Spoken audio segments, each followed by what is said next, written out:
کل جیسے بیرسٹر علی ظفر صاحب نے بھی کہا تھا کہ ہم پھر درخواست واپس بھی لے سکتے ہیں، اس پر کیا کسی قسم کا کوئی فیصلہ ہوا ہے؟ دیکھیے جی، یہ ایک لیگل اسٹریٹجی ہے جسے میں اس وقت ریویل نہیں کرنا چاہوں گا۔ بالکل یہ آپشن بھی زیر غور ہے، اور یہ بھی کیا جا سکتا ہے کیونکہ ہمیں الیکشنز چاہیے۔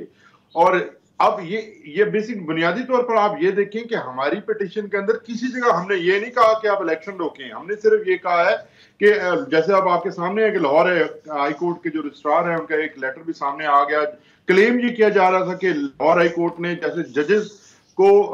بطور ریٹرننگ آفیسر اپوائنٹ کرنے سے ہی منع کر دیا ہے، لیکن اب وہ لیٹر دیکھ کر آپ کو ساری صورتحال واضح ہو جاتی ہے کہ لاہور ہائی کورٹ نے ایسا کوئی حکم نہیں دیا، اور جو جوڈیشل ریٹرننگ آفیسر جو ہیں وہ بطور ریٹرننگ آفیسر کام کرنے کے لیے موجود ہیں۔ یہ جو پٹیشن ہم نے فائل کی تھی، اس کا بنیادی مقصد جو ہے وہ ٹرانسپیرنٹ الیکشن ڈیمانڈ کرنا تھا، کیونکہ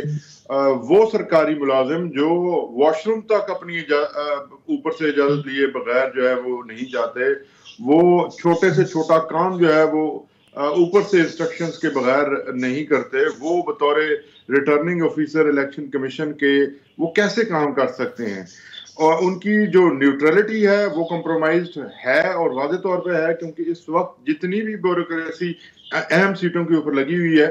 وہ ایک جماعت یعنی نون لیگ کی طرف سے اس کو ریکمینڈ کیا گیا ہے، ہر طرح سے لسٹیں پرووائڈ کر کے بیوروکریسی کو لگایا گیا ہے، ان کو وعدے کیے گئے ہیں کہ آپ کو الیکشنز میں اچھی پرفارمنس ہے، اور اچھی پرفارمنس یہ ہے کہ ان کی سپورٹ جو ہے وہ جس طرح سے کرنی ہے، اس کے بعد جو ہے ان کو اچھی پوسٹنگز ملیں گی بعد میں۔